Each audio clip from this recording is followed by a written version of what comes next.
अस्सलाम वालेकुम नाज़रीन, मैं हूँ रामीन सैयद और आप देख रहे हैं प्रोग्राम ज़ेरे बहस। नाज़रीन, मुल्क में आम इंतखाबात 8 फरवरी 2024 को होंगे।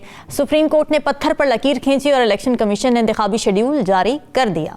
अब इंतखाबात का ऐलान तो हो गया है, मगर ये इंतखाब लड़ने का अहल कौन कौन होगा, ये सवाल अपनी जगह पर है।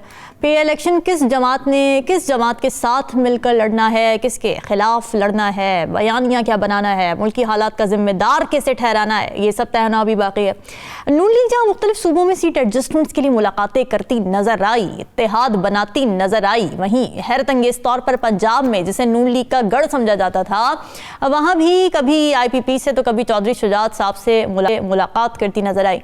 जब IPP की मुज़ाकराती टीम से मुलाकात हुई नून लीग की, तो सवालात ये उठे कि अगर IPP PTI का एंटी नवाज वोट तोड़ना चाहती है तो फिर नवाज शरीफ से ही इलेक्शन में इत्तेहाद में जाना उन्हें सूट करेगा भी या नहीं, और फिर नून लीग को कैसे उन लोगों से इत्तेहाद सूट करेगा जो PTI की तरफ से 4 साल नून लीग के खिलाफ बयानियां बनाते रहे।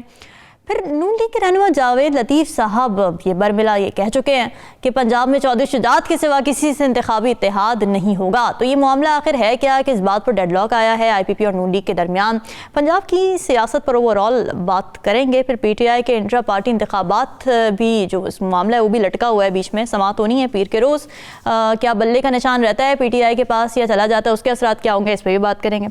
हमारे साथ मौजूद हैं सीनियर तजियाकार नजमुल साकिब साहब, राव खालिद साहब और माहिर कानून जहांगीर जदून साहब भी हमारे साथ मौजूद होंगे। आप सभी का बहुत शुक्रिया। नजमुल साकिब साहब, नून लीग और IPP में इत्तेहाद अगर नहीं होता, जैसे कि अब लग रहा है कि नहीं होगा, तो फिर इसका फ़ायदा किसको होगा, नुकसान किसको होगा, क्या तज्ज़िया आपका?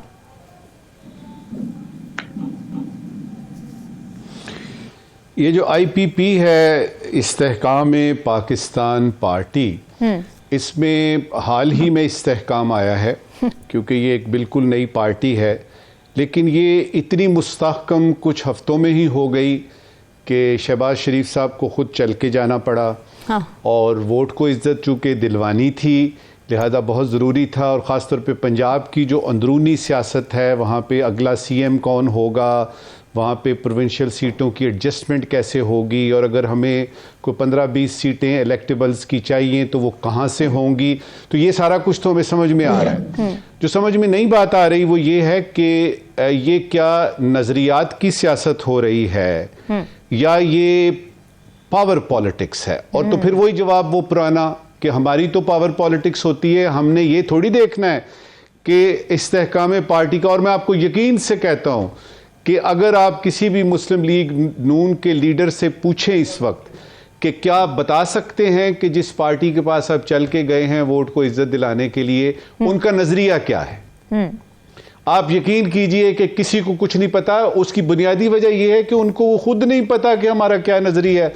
ये कुछ इलेक्टेबल्स हैं जो आ गए हैं, इकट्ठे हो गए हैं, और इनको पता लग गया है कि इलेक्शन में प्रोविंस में भी और नेशनल असेंबली वगैरह में भी को 15-20 सीटें और कुछ नहीं तो 10-15 सीटें इनको मिलने की उम्मीद है, जो कि पलड़े को दाएं या बाएं कर सकते हैं। अब पावर पॉलिटिक्स है, चूंकि नजरियात की सियासत कोई नहीं है, तो उसमें हमें क्या नजर आता है, जो ज्यादा से ज्यादा इलेक्टेबल्स घेर के ले आएगा, जो ज़्यादा से ज़्यादा इसकी पेशकदमी करेगा कि जी देखिए इलेक्शन के बाद जो सूरत हाल होगी।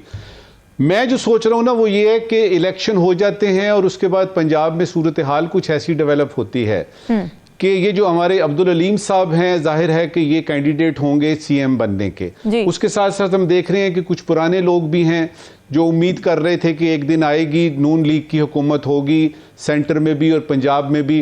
तो मरीम नवाज साहिबा का भी नाम आता है उसमें, वो जो उनके बेटे हैं शहबाज शरीफ साहब के, उनका भी नाम आता है। इसके अलावा भी, और हो सकता है कि इस दफ़ा यानी हमजा साहब, इस दफ़ा हो सकता है कि जो हमारा तजुर्बा पहले था कि एक वसीम अकरम प्लस आए थे और उन्होंने अल्लाह अकबर अल्लाह अकबर अल्लाह अकबर, उन्होंने वो कुछ किया जो कि कोई भी जी बिल्कुल, जो कि उनकी कारकर्दगी जो है वो हर गेंद उन्होंने पिच के बाहर कराई और हर गेंद जो है वो उन्होंने गुड लेंथ से बहुत पीछे कराई। उससे क्या हुआ कि पंजाब की चीफ मिनिस्टर का जो है, और फिर हमें वो भी यानी पूरा याद होना चाहिए कि चौधरी परवेज इलाही हैं और हमजा शहबाज हैं और कोर्ट्स में इधर जा रहे हैं और हाई कोर्ट में फलाना हो रहा है। जंग जो है ये, जहां तक इस्तेहकाम पार्टी का आपने कहा है ना, इनकी असली जंग रामीन पंजाब में है। ठीक है। और नून लीग को यह पता है और नून लीग सारा कुछ बर्दाश्त कर सकती है, पंजाब अपने हाथ से नहीं जाने दे रही। और इस वक्त जो सूरत हाल है, इस वक्त सूरत हाल है कि वो जो 16 महीने की कारकर्दगी और वो जो वोट, जो असली वोटर है उनका जो पहले से ही है, खासतौर पे लाहौर में, अब थोड़े से वो मशकूक हैं, शक में हैं कि क्या वाकई इलेक्शन अगर फेयर होते हैं, फ्री होते हैं, तो वो वोटर्स जो कि इस वक्त इनको पता था कि हमारे पास तो मौजूद हैं, क्या वो मौजूद हैं कि नहीं। तो ये यूं समझिए कि इस्तेहकाम पार्टी उनकी जरूरत बनती है अगर उन्होंने पंजाब में भी हुकूमत बनानी है, क्योंकि हमारा तजुर्बा जो है कि पंजाब में अगर चीफ मिनिस्टर कोई और है किसी और पार्टी का, सेंटर में प्राइम मिनिस्टर कोई और है, तो कई किस्म के खामखा के मसाइल पैदा हो जाते हैं। बिल्कुल ऐसे ही है। राव खालिद साहब, ये इत्तेहाद ना हो पाने की अंदरूनी कहानी है क्या? आईपीपी और नून लीग जो के करीब आ गए थे बहुत ज्यादा, अचानक से ये दूरियां बढ़ जाना, क्या वजह? इसमें जब इलेक्शन में आप जा रहे हैं तो इलेक्शन में आपकी अगर वज़ीर आज़म बनने की ख्वाहिश है तो उसमें भी यकीनन आपको कुछ ना कुछ कंप्रोमाइज़ करना पड़ेगा या स्पेस देनी पड़ेगी। आप इस तरह से कह लें, इंतखाबी तौर पे वो इतने मजबूत नहीं है कि वो इंतखाबी स्वीप कर जाएं या सिंपल मेजॉरिटी भी ले लें। यकीनन उनको ज़रूरत है इत्तेहाद की, उसके लिए वो इत्तेहाद कर रहे हैं। और इस्तेहकाम पार्टी जो है, आप फिर उसको देखें, वो जब इस्तेहकाम पार्टी बनी है वो भी कुछ वादों और डील के साथ बनी है, वो इस तरह से हवा में नहीं बन गई। अगर उसके साथ लोग गए हैं, पीटीआई को जो ज़िक पहुंचाई गई है, उसको जो हिस्सों में बांटा गया है, तो यकीनन उसका कोई पर्पस था। और जो लोग उसको करने वाले हैं, जहांगीर तरीन है या अलीम खान है, वो यकीनन उसको कैश कराएंगे अपने सारे उस पावर को जो उन्होंने जितनी भी है वो हासिल की है। तो अब कैंडिडेट उनके इस्तेहकाम पार्टी के जो हैं वो अलीम खान साहब हैं, चीफ मिनिस्टर पंजाब के। तो इस पे बुनियादी मसला है। अच्छा। यकीनन पीएमएलएन की तो कभी ये हिस्ट्री नहीं रही। वो तो अगर वो तो अपने खानदान से बाहर नहीं देने को तैयार, वजारत आला को चाहिए कि वो किसी दूसरी पार्टी को दे दे। तो ये बहुत मुश्किल है कि वजारत खजाना, वज़ीर आज़म और क्या डायनामिक्स हैं, क्या वो किस तरह की सीटें मांग रहे हैं, या क्या वो भी वजारत आला के हैं उम्मीदवार? चौधरी शुजात साहब नहीं, वो उनके साथ इनकी एडजस्टमेंट है और उनके साथ चलेंगे। अच्छा। क्योंकि उनके कोई ऐसा मुतालबा नहीं है, उनको पता है हमारे खानदान की 4-5 सीटें हैं, 2 उनके बेटे हैं, खुद उनकी सीट है, उनके भाई वजाहत की सीट है, तो एक आध और अपने किसी अजीज के लिए वो सीट ले लेंगे। तो उनको पता है 5 सीटों कौमी असम्बली में या 8 सीटें पंजाब असम्बली में लेके तो वो चीफ मिनिस्टर के लिए तो नहीं कर सकते। ठीक है। इस्तेहकाम पाकिस्तान पार्टी जो है वो कहती है कि जी हमें कम से कम 40 से 45 सीट पंजाब में मिलनी चाहिए और साथ वजारत आला भी हमें मिलनी चाहिए, क्योंकि मेक और ब्रेक वो कहते हैं 40-45 सीटों पे होगा।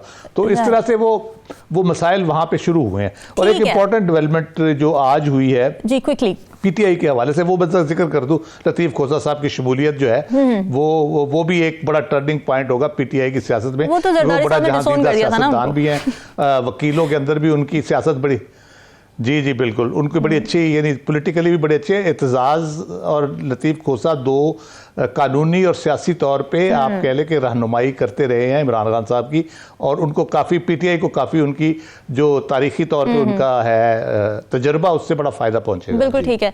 जहांगीर साहब, पीटीआई की ज़रा थोड़ी बात कर लेते हैं। इंट्रा पार्टी इलेक्शन दूसरी दफ़ा हुआ और फिर उस पर भी सवालात उठ गए। जिस तरह से स्क्रूटनी हुई उनके प्रोसेस की, उस हवाले से ज़रा थोड़ा बताइएगा कि क्या ऐसी ही होती है, बाकी जमातों की भी ऐसी ही, और अब क्या इम्कानात हैं अगर बल्ले का निशान चला जाता है उनके पास से, तो फिर उनके पास ऑप्शंस क्या होंगे, असरात क्या होंगे उनकी इलेक्शन कैंपेन पे?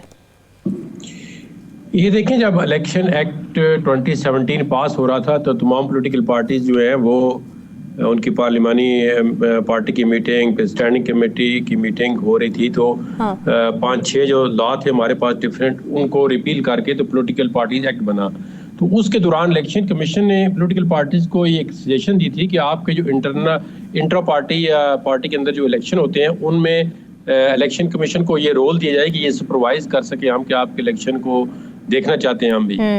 किसी पार्टी ने जो है वो उसको ओके नहीं किया, यानी कि नहीं कि किसी पार्टी ने कहा नहीं जी हम अपने इंटरनल मामलात में आपको इस हद तक इंटरफेरेंस नहीं दे सकते, इस हद तक अख्तियार नहीं दे सकते। तो उसके पास जितनी भी पॉलिटिकल पार्टीज के इलेक्शन होते हैं वो आपके भी सामने है, मेरे भी हैं, हमारे मस्जिद जो दूसरे दोस्त हैं इनके भी सामने है, और पूरी पाकिस्तानी कौम, पूरी दुनिया देखती है कि किस तरह होते हैं इलेक्शन। जितनी भी पार्टियां हैं, सिवाय एक्सेप्शन है, एक आध पार्टी हो सकती है जमात इस्लामी या इस तरह MQM या कोई अदरवाइज पॉलिटिकल पार्टी में एज सच, जिस तरह आप कहते हैं ना जिसका नाम इलेक्शन है, वो किसी भी पार्टी में नहीं होते। बिला मुकाबला ही कोई पार्टी उसको ऑर्गेनाइज उस तरह करने की कोशिश भी करती है तो वो नहीं हो सकती, या उनकी कोई ऐसी कंपल्शन है कि ये उस तरह नहीं हो सकती। मिसाल के तौर पर जब PTI बनी थी तो इनका बड़ा नारा था, बड़े जिस तरह आप इस पार्टी के अंदर बड़े नामी गिरामी वकील मौजूद हैं, शुरू में जस्टिस वजीर-उज़-ज़मान और फिर अहमद खान और बड़े वो तस्नीम नूरानी, ये वो बड़े लोग थे जी, इन्होंने कहा जी इस पार्टी को हम डेमोक्रेटिकली इलेक्शन इसमें करेंगे और आगे लेके जाएंगे। लेकिन फिर उनको हटा दिया गया था, वजीर-उज़-ज़मान को भी, फिर वो भी अलहदा हो गए, वो तस्नीम नूरानी को हटा दिएगा, वो पार्टी के इलेक्शन कमीशन थे। तो ये सारी पार्टियों में जो इलेक्शन है ना वो एज सच नहीं होते, ना ही किसी पार्टी जो लीडर होता है, जो पार्टी चला रहा होता है, उसके खिलाफ किसी की जरूरत होती है इवन पेपर सबमिट करने के भी। अगर वो पेपर सबमिट करता है तो वो पार्टी से हमेशा के लिए PTI को स्पेशल ट्रीटमेंट दिया जा रहा है, स्पेशल चैलेंजेस दिए जा रहे हैं। इसमें देखिए ना, सारी मैं तो जनरली बात कर रहा हूँ कि किसी भी पॉलिटिकल पार्टी में उस तरह के इलेक्शन नहीं होते, और वो इलेक्शन कमीशन जो है वो इस तरह इंटरफियर कर भी नहीं सकता। अगर वो करना चाहता है वो तो कानूनी तौर पर है ही नहीं है, वो सिर्फ ये है कि पार्टी की चेयरमैन होता है, उसकी एक सर्टिफिकेट होता है अंडर सेक्शन 209 के जी, हमने ये जो है इलेक्शन कराए हैं, ये हमारे ऑफिस होल्डर हैं, इस तरह इलेक्शन कंडक्ट हुआ है। वो इलेक्शन कमीशन में वो स्टेटमेंट जो है वो देनी पड़ती है, वो कंपलसरी है, वो इसकी इलेक्शन एक्ट की रिक्वायरमेंट है। तो वो सारी पार्टियों वाले वो जो है एक स्टेटमेंट दे देते हैं। तो फिर आपने देखा जो मियां नवाज शरीफ है उसको पार्टी की सदारत से सुप्रीम कोर्ट हटा दिया। तो ये इनके जो सारा मैकेनिज्म इन्होंने PTI वालों ने खुद बनाया था।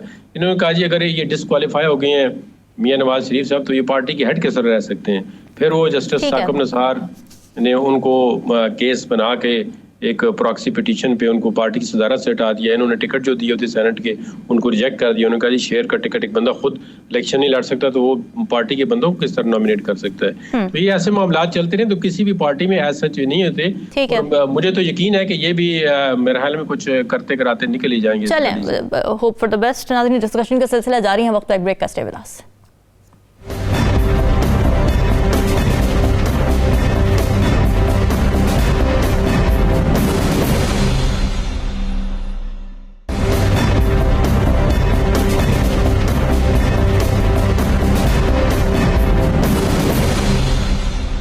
वेलकम बैक नाज़रीन। पिछले दिनों दुबई में अक़वाम मुत्तहिदा की माहौलियाती तब्दीली की 28वीं सालाना कॉन्फ्रेंस जिसे COP28 कहा जाता है मुनक़्क़िद हुई। माहौलियाती तब्दीलियों पर काबू पाने के हवाले से बड़ी पेशरफ्त हुई। तारीख में पहली मरतबा दुनिया के 200 के करीब ममालिक ने माहौलियाती तब्दीलियों के बदतरीन नताइज से बचाव के लिए फॉसिल फ्यूल के इस्तेमाल में मरहलावार कमी लाने पर इत्तेफाक कर लिया है, जिसने एक तरफ से दुनिया में पेट्रोलियम मसनूआत के खात्मे का इशारा भी दिया है। उसमें पाकिस्तान की भी नुमाइंदगी थी निगरान वज़ीर आज़म अनुरुल हक काकड़ की जानिब से। और पाकिस्तान खुसूसन पंजाब में स्मॉग के जो मसाइल हैं, बदतरीन माहौलियाती आलूदगी के जो मसाइल हैं, इस मसले को भी सामने रखा गया। सर्दियाँ आती ही पाकिस्तान में लाहौर, कराची, गुजरांवाला और जो इर्द गिर्द के इलाके हैं वहाँ स्मॉग बढ़ जाती है नाजरीन। और ये स्मॉग जिसमें हम सांस लेने पर मजबूर हैं, ये इतनी ख़तरनाक बताई जाती है कि इसमें सांस लेने वाले हर इंसान की उम्र 10 बरस कम हो सकती है। इस हवाले से पंजाब हुकूमत की जानिब से कई इक़दाम लिए गए। मार्केट व दफातर स्कूल के औकात महदूद किए गए। गुज़िश्ता रोज़ मुल्क की तारीख में पहली बार मसनूई बारिश भी बरसाई गई, जिसके बाद लाहौर की एयर क्वालिटी कतरे बेहतर हुई। मगर सवाल यहाँ पर यह कि स्मॉग का असल कॉज आखिर है क्या, जिम्मेदार आखिर है कौन? पाकिस्तान भारत को और भारत पाकिस्तान को जिम्मेदार ठहराता रहता है, मगर नासा की जानिब से सैटेलाइट फुटेजेस जारी की गई जिसमें भारत में फसलों को आग लगाने के शवाहिद मिले हैं। नासा की रिपोर्ट ये भी कहती है कि भारतीय खेतों में आग लगाने के वाक़यात में 740% इजाफा हुआ है, जिसकी वजह से पाकिस्तानी पंजाब में स्मॉग में इजाफा हुआ है। राव खालिद साहब, अगर भारत जिम्मेदार है, नासा की फुटेजेस इतने वाज़े तौर पर ये बता रही हैं, तो फिर क्या किया जा सकता है इस ज़मन में कि भारत इसके खिलाफ कोई कार्रवाई भी करे, कोई इक़दामात भी ले?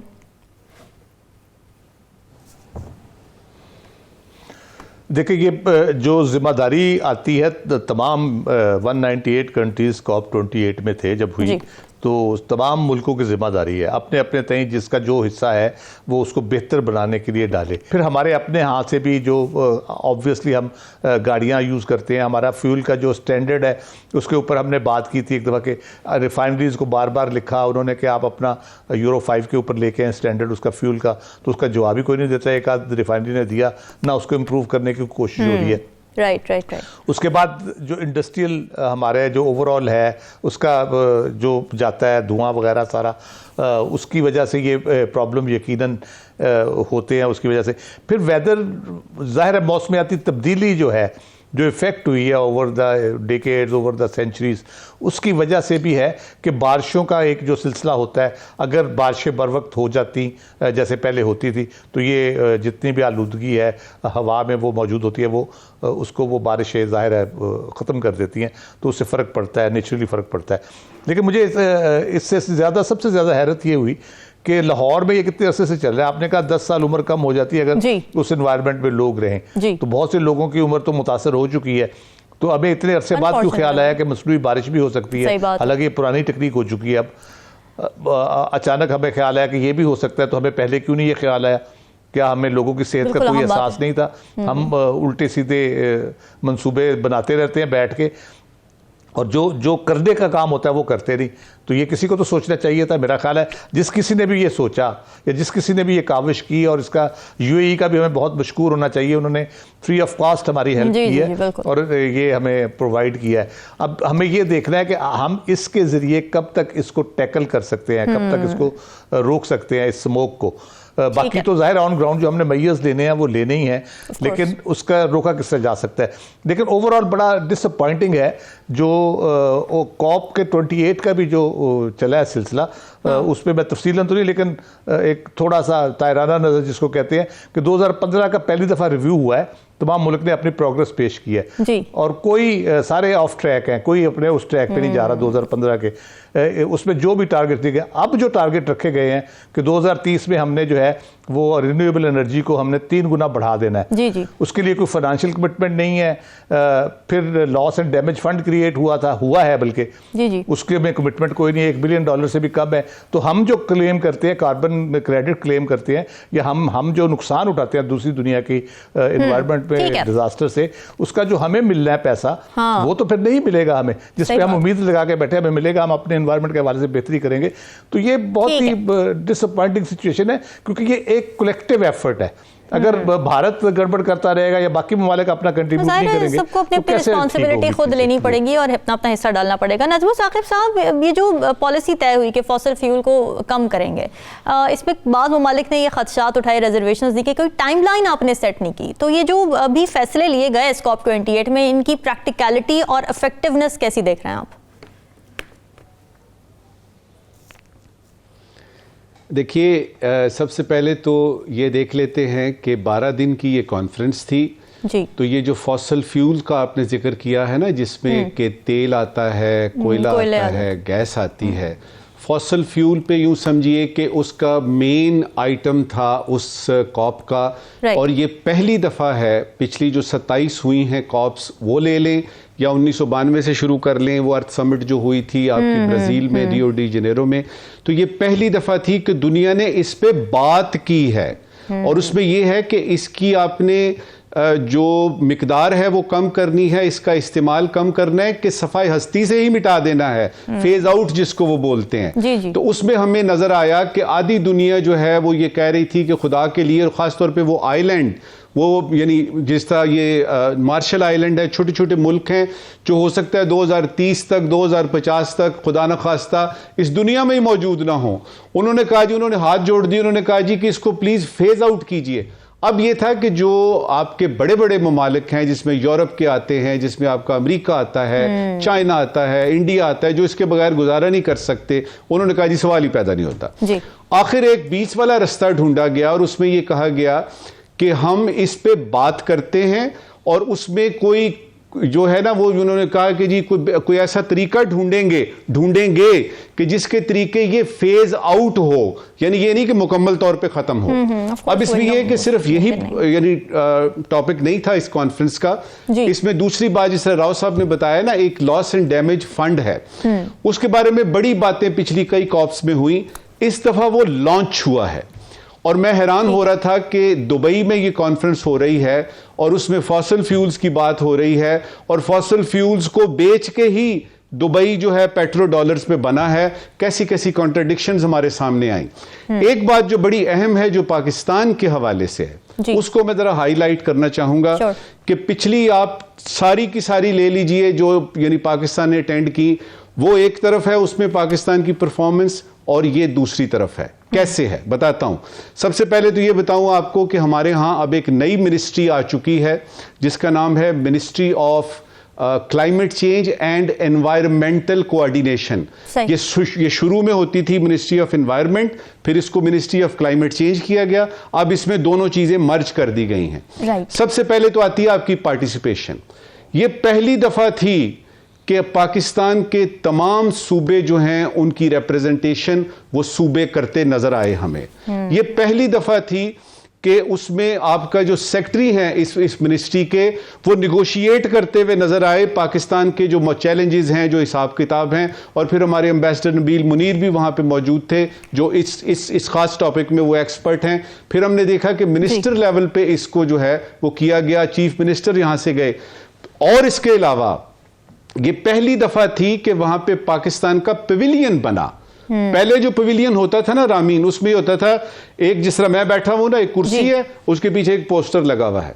इस दफा जो पवेलियन बना आपका, उसमें 29 इवेंट्स पाकिस्तान ने ऑर्गेनाइज करवाए, दुनिया को बताया कि ये पाकिस्तान के चैलेंजेस हैं, ये पाकिस्तान के रिसोर्सेज हैं, ये पाकिस्तान। और उसके बाद यानी इस वक्त की आखिरी बात जी कि एक है, उसको कहते हैं हम नेशनल अडेप्टेशन प्लान, जो कि क्लाइमेट चेंज वालों ने यूनाइटेड नेशन कहा हुआ है, और उसमें सिर्फ 194 कंट्रीज में से 40 कंट्रीज ने यह बना के पेश किया है। और अल्हम्दुलिल्लाह पाकिस्तान उन 40 कंट्रीज में है जिन्होंने ये नैप, नेशनल अडेप्टेशन प्लान जो है वो बना के दिया है। ठीक है। अब सिर्फ इस वक्त मैं ये सोच रहा हूं कि हमारे यहाँ एक चल पड़ी है, हिसाब किताब चल पड़ा है कि जी एटम बम हमारे ज़माने में बना, मोटरवे हमारे ज़माने में बनी, तो क्या निगरान हुकूमत किसी वक्त ये कहेगी आज से 10 साल बाद कि ये जो सारा कुछ हमने कॉप में किया ये हमने किया? मकसद उसमें सिर्फ ये है, देखिए ये मिनिस्टीरियल लेवल पे बातें होती हैं, इन छोटी छोटी बातों पे क्रेडिट नहीं लेने चाहिए, देखना चाहिए कि पाकिस्तान के हक में क्या चीज है। और जहां तक इस COP 28 की बात है, पाकिस्तान की प्रेजेंटेशन, रिप्रेजेंटेशन और प्रेजेंस बहुत ज्यादा वाजे थी, और ये एक बड़ा अच्छा ट्रेंड है। बिल्कुल ठीक है। जहांगीर साहब, आपको क्या लगता है कितना ज़रूरी हो गया है माहौलियाती मसाइल को प्रायोरिटाइज करना, और पाकिस्तान जो इक़दाम कर रहा है, पाकिस्तान की निगरान हुकूमत जो इक़दाम कर रही है, वो इत्मीनान बख्श हैं? देखें, एक तो आपकी अप्रोच है गवर्नमेंट लेवल पे, एक अप्रोच मैन टू मैन है कि हम लोग खुद जो है एनवायरनमेंट को कितना तबाह करते हैं, और उसकी जो एनवायरनमेंट को प्रोटेक्ट करने के लिए हम क्या करते हैं बेसिकली। दुनिया के अंदर देखें ना, बाहर के मुल्कों के अंदर देखें, हमारे मुल्क के अंदर देखें, तो बड़ा डिफरेंस है। एक तो गवर्नमेंट लेवल पे है, गवर्नमेंट कॉन्फ्रेंस करती है, अच्छा है, फंड कायम हो गया है और होलिस्टिकली देखे, लेकिन वो इसके अंदर कोई हमारे लॉ भी बने हुए हैं, एनवायरमेंटल प्रोटेक्शन एक्ट भी बना हुआ है पाकिस्तान के अंदर, पूरे सूबे के अंदर है। लेकिन हम देखें ना, तमाम जितनी हमारी एग्रीकल्चर लैंड है उसको तबाह करके सोसाइटियां बन रही हैं। वाटर टेबल जो है हमारा देखें कितना लो चुका है। सबसे बड़ा आगे जो हम मसला फेस कर रहे हैं वो पानी का है। प्लांटेशन पे हम वो जो है थोड़ा सा फोकस करते हैं, फिर हट जाते हैं। ओजोन लेयर जो है वो तबाह हो रही है। तो इस तरह हम एज ए कंट्री जो है, हमें अपने लेवल पे भी इसको होलिस्टिकली देखना चाहिए। हम पानी जो है कितना ज़ाया करते हैं, इसका कुछ शुमार नहीं है। पानी को जो रिजर्व्स हैं डैम बनाने के लिए, हम कुछ वो नहीं है कि स्मॉल लेवल पे किस तरह हम एग्रो फार्म्स बनाए या एग्रीकल्चर को। तो जितनी हमारी एग्रीकल्चर लैंड है उसको तबाह करके कोई NOC नहीं लेता सोसाइटी वाला, कोई एनवायरमेंटल लॉ पे अमल नहीं करता। अब जगह जगह पे देखें, तमाम जितने भी ग्रीनरी है उसको तबाह करके यहाँ पे बना रहे हैं। तो ये इस एज ए ह्यूमन बीइंग भी हमें देखें ना, एक ये वेजिटेशन जो है ये भी फंडामेंटल राइट है कि आप एक क्लीन एयर में आप सांस लें। हवा जो है ये भी आपका फंडामेंटल राइट है कि आपके लिए जो है, और ये कॉन्स्टिट्यूशन आपको प्रोवाइड करता है। इस पे देखें ना, शैला क्या केस जो था वो 1995 में सुप्रीम कोर्ट ने टेकअप किया, फिर उसमें पब्लिक इंटरेस्ट लिटिगेशन आई, एनवायरमेंटल बड़े लॉ बने। अभी इस्लामाबाद के अंदर एक जजमेंट पास हुई, इस्लामाबाद हाई कोर्ट ने दी जी कि आप वेजिटेशन है और जो इस्लामाबाद का नेशनल पार्क है इसके एरियाज के अंदर देखें, ऊपर मनाल में देखें तो होटल के जितने भी होटलिंग और कमर्शियल एक्टिविटीज हो रही हैं, उनके तमाम जितने भी बाई प्रोडक्ट्स है, वो जितने भी सीवरेज है, वो नीचे आ रहा है सारा कुछ, और उसका कोई सिस्टम ही नहीं है। तो इसमें हमारी जो है ना, जुडिशरी को भी रोल अदा करना चाहिए, और एज ए ह्यूमन बीइंग हर बंदे को अपना अपना इंडिविजुअल रोल घर के लेवल पे जब तक हम अदा नहीं करें कि इन्वायरमेंटल जो इसका इशू है ये रिजॉल्व होना ज़रा मुश्किल है। क्योंकि जब हमारी तरबियत ऐसी नहीं हुई, इवन पाकिस्तान के अंदर देखें आप गाड़ी में लोग जाते हैं खा के बाहर रोड पे ही फेंक देते हैं, उधर विंडो से बाहर। अवेयरनेस की भी जरूरत है। ये बड़ा मतलब एक ट्रेनिंग का प्रोसेस होना चाहिए कि आप पानी को किस तरह इस्तेमाल करते हैं, पानी आपको स्टोर किस तरह करते हैं, पानी का बेजा इस्तेमाल। देखिए हमारे यहाँ एनर्जी की क्या पोजीशन हो चुकी है, बिजली पानी हमारे चीजें जो है किल्लत बन रही है। एक वक्त आएगा पानी पीने के लिए आप भी कितने मसले बन रहे हैं और ये खत्म हो जाएगा। पानी भी इस वाटर टेबल जो है जितना हम चीजें कर रहे हैं कमर्शलाइज कर रहे हैं उसके लिए हमारे पास कोई पॉलिसी नहीं है। और जो लॉ पाकिस्तान के अंदर बने हुए हैं उनको भी अगर इम्प्लीमेंट कर लें, जो एग्जीक्यूटिव एजेंसीज हैं, तो फिर भी बड़ा कुछ हो सकता है। लेकिन हमारे मुल्क के अंदर सबसे बड़ा अलमिया ये है कि लॉ भी हम बना देते हैं, हम कॉन्फ्रेंस भी अटेंड कराते हैं, प्राइम मिनिस्टर चले आते हैं, वजीर चले आते हैं। अब अगली गवर्नमेंट आएगी, पता नहीं उस एनवायरनमेंट की क्या पॉलिसी अपनाएगी। सही बात है, पॉलिसीज में क्लाइमेटिक कंसिस्टेंसी जो क्या पॉलिसी की पता नहीं नेक्स्ट गवर्नमेंट की। ये आपकी बात बिल्कुल ठीक है। जी जी बिल्कुल सही बात है। ना सिर्फ पब्लिक अवेयरनेस की नाज़रीन ज़रूरत है, स्टेट लेवल पर पॉलिसीज़ बनाने की और उन पॉलिसीज़ को सस्टेन करने की भी बहुत ज़्यादा ज़रूरत है। वापस आएंगे एक ब्रेक के बाद, स्टे विद अस।